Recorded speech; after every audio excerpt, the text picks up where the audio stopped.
नाजरीन, ये है उर्दू पॉइंट और आप देख रहे हैं न्यूज़ शो रामीन सैयद के साथ। सुरों के सुल्तान उस्ताद नुसरत फ़तेह अली ख़ान की आज 69वीं सालगिरह है। आप अपनी वफ़ात के लगभग 20 साल बाद भी बेपनाह पसंद किए जाने वाले और सुने जाने वाले मौसीक़ारों में से एक हैं।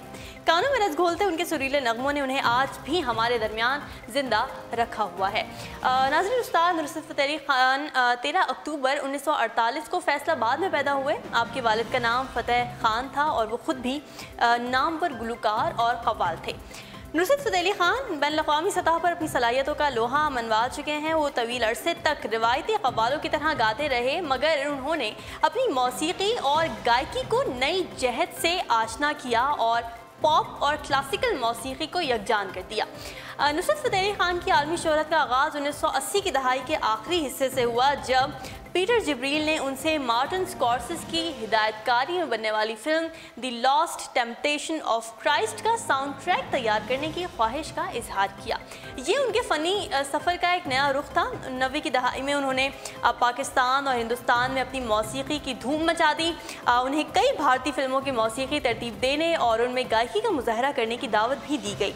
टाइम मैगज़ीन ने 2006 में एशियन हीरोज़ की फहरिस्त में उनका नाम भी शामिल किया और बतौर क़व्वाल अपने करियर के आगाज़ में इस फनकार को कई बैनुल-अक़वामी एजाज़ात से भी नवाजा गया। क़व्वाल की हैसियत से 125 ऑडियो एल्बम उनका एक ऐसा रिकॉर्ड है जिसे तोड़ने वाला शायद दूर दूर तक कोई नहीं, जिनकी शोहरत ने उन्हें Guinness book of world record में जगह दिलवाई।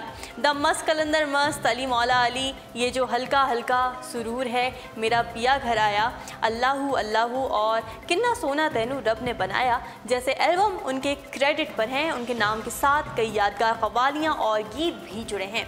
इसके अलावा मुज़फ़्फ़र वारसी की लिखी हुई मशहूर हम कोई तो है जो निज़ाम हस्ती चला रहा है। ख़ान साहब को हिंदुस्तान में भी बेपनाह मकबूलियत और पजीराई मिली, जहां उन्होंने जावेद अख्तर, लता मंगेशकर, आशा भोसले और ए.आर. रहमान जैसे फ़नकारों के साथ काम किया। यूरोप में उनकी शख्सियत और फ़न पर तहकीक की गई और कई किताबें लिखी गईं। 1992 में जापान में शहंशाह क़व्वाली के नाम से एक किताब शाया की गई थी, जो कि नुसरत फ़तेह अली ख़ान की ज़िंदगी पर ही मबनी थी। क़व्वाली के इस बेताज शहंशाह ने दुनिया भर में अपनी आवाज़ का जादू जगाया। हुकूमत पाकिस्तान ने सदारती तमगा बराए हुस्न कारकर्दगी अता किया था। इसके अलावा दीगर कई ममालिक और अक़वाम मुत्तहिदा ने उनकी शानदार फ़नी खिदमात का एतराफ़ करते हुए उन्हें मुताद्दिद सरकारी एजाज़ात से नवाजा। जिगरू गुर्दों के आर्ज़े समेत मुख्तलिफ अमराज में मुब्तला होने के बायस सिर्फ 49 साल की उम्र में 16 अगस्त 1957 को शहंशाह क़व्वाली नुसरत फ़तेह अली ख़ान लंदन के एक अस्पताल में वफ़ात पा गए। उनकी यादें आज भी उनके चाहने वालों के दिलों में ज़िंदा हैं। वो फैसलाबाद में आसूदा खाक हैं। बॉलीवुड के सुपरस्टार अमिताभ बच्चन और ऋषि कपूर 26 साल बाद पहली मर्तबा फिल्म 102 नॉट आउट में एक साथ अदाकारी करते दिखाई देंगे और ख़ास बात यह कि दोनों अदाकार फिल्म में गाना भी गाएंगे। हिदायतकार और उमेश शुक्ला की फिल्म 102 नॉट आउट में अमिताभ बच्चन 102 साल के बूढ़े का किरदार अदा करेंगे, जबकि ऋषि कपूर उनके 72 साला बेटे बनेंगे। फिल्म की शूटिंग आखिरी मराहिल में है, लेकिन अब फिल्म के लिए अमिताभ बच्चन और ऋषि कपूर गाना भी गाने वाले हैं, जिसे शूटिंग के बाद फिल्म में कहीं एडजस्ट किया जाएगा। इन दोनों अमिताभ बच्चन अपनी 75वीं सालगिरह मनाने के लिए मालदीव में मौजूद हैं और उनकी वापसी के बाद गाना रिकॉर्ड किया जाएगा। ताहम ऋषि कपूर ने गाने की प्रैक्टिस शुरू कर दी है।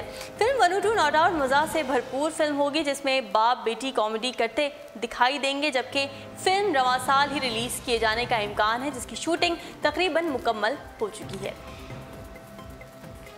खबर शामिल करेंगे बैनुल-अक़वामी। अमरीकी खातून अव्वल मेलानिया ट्रंप अक्सर व बेशतर अमरीकी मीडिया की तनकीद का निशाना बनती रहती हैं। डोनाल्ड ट्रंप के सदर मुंतखब होने से कबल मेलानिया ट्रंप के माजी में की जाने वाली मॉडलिंग को निशाना बनाया गया, तो खातून अव्वल बनने के बाद उनके लिबास और फैशन पर तनकीद की गई।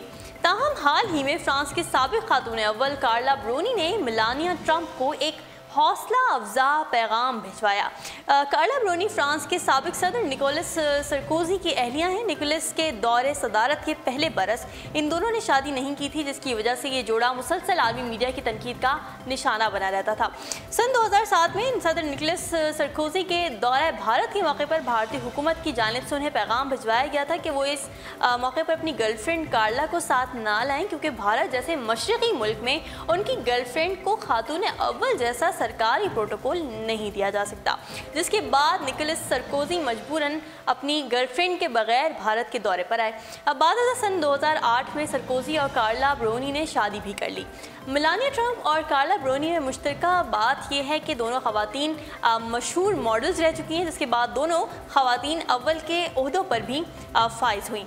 हाल ही में एक इंटरव्यू के दौरान कार्ला ब्रोनी ने मेलानिया ट्रंप को मशवरा दिया कि जब भी आप पर तनकीद हो इसे संजीदगी से ना लें, ये दरअसल आप पर नहीं बल्कि इस ओहदे पर तनकीद हो रही है जिस पर आप फाइज हैं। कार्ला का मजीद कहना था कि ये आप नहीं होते जो तनकीद का निशाना बनते हैं, बल्कि वो ओहदा या मुकाम होता है जिसकी वजह से आप पर तनकीद की जाती है।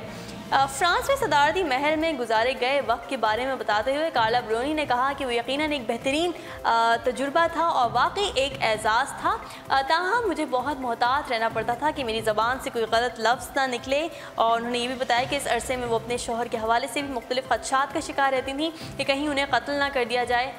कार्ला ब्रोनी ने साबिक अमरीकी खातून अव्वल मिशेल ओबामा की भी बेहद तारीफ़ की और उन्हें मेहरबान तरीन औरत करार दिया। नाज़रीन, अदालत ने एक दिलचस्प सज़ा सुनाते हुए मुल्जिम को हर जुम्मे को कायद-ए-आज़म की रहाइश गाह के बाहर प्ले कार्ड उठाकर खड़ा रहने का हुक्म दिया, जिस पर एहतियात कीजिए, गफलत लापरवाही से गाड़ी चलाना जानलेवा है, तहरीर होगा। पाकिस्तान में अदलिया की तारीख की ये अनोखी सज़ा जुडिशल मजिस्ट्रेट ईस्ट शोएब इलाही ने सुनाई, जिसके तहत मुल्जिम को एहतियात कीजिए, गफलत लापरवाही से गाड़ी चलाना जानलेवा है वाला प्ले कार्ड उठाकर हर जुम्मे को 2 घंटे के लिए कायद-ए-आज़म मोहम्मद अली जिन्नाह के घर के बाहर खड़ा होना होगा। मुजरिम कासिम को ये सज़ा 1 साल तक के लिए सुनाई गई है और हर जुम्मे को 2 घंटे के लिए कायद-ए-आज़म के घर पर सरे राह प्ले कार्ड लेकर खड़े होने की निगरानी की जिम्मेदारी ट्रैफिक पुलिस के सेक्शन अफसर को तफवीज़ की गई है, जो खुद मुल्जिम से सज़ा पर अमल दरामद करवाएंगे। याद रहे कि 2 मुल्जिमान कासिम और मोहम्मद इस्लाम ने 2015 में साबिक सदर परवेज़ मुशर्रफ के प्रोटोकॉल में शामिल एक एहलकार को टक्कर मारी थी, जिसका मुकदमा मकामी अदालत में दर्ज करके दोनों मुल्जिमान को हिरासत में लिया गया था, जबकि बादज़ां तहकीकात एक मुल्जिम मोहम्मद इस्लाम को बरी कर दिया गया, जबकि दूसरे मुजरिम कासिम को अनोखी सज़ा सुनाई गई।